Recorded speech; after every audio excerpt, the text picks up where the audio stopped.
Parce que les droits de l'homme sur le plan national doivent répondre aux exigences internationales dans un pays qui peut prétendre à la préservation des droits humains et à la sécurité humaine comme mécanisme national de prévention des droits humains.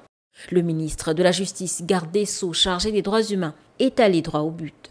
Que nous reconnaissons la place de la société civile.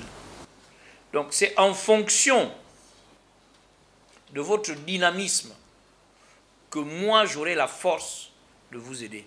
Au fur et à mesure, en fonction de ce qui nous sera présenté par Madame le directeur général, et vous voyez que je vous précise bien par Madame le directeur général, nous ferons des rencontres spécifiques, sectorielles, en fonction des situations. Une occasion tout indiquée pour évoquer la question sur la situation inquiétante des droits de l'homme des incarcérés. L'une des causes de ce surpeuplement carcéral, ce sont les détentions préventives.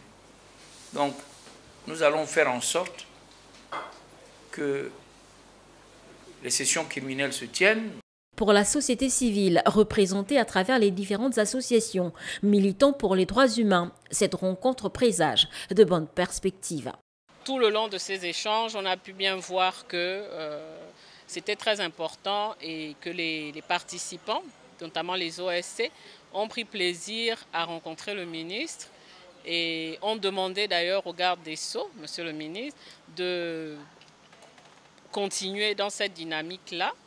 Nos attentes, elles sont pratiques, simplement que nous voulons l'évolution justement des textes de loi aujourd'hui, parce que beaucoup de textes de loi sont aujourd'hui à mettre en conformité avec la nouvelle donne internationale, avec la nouvelle constitution qui vient d'être promulguée. Notons que pour donner la meilleure image du pays sur le devant de la scène internationale, le garde des Sceaux entend mettre tout en œuvre pour faire respecter les droits de l'homme au Gabon.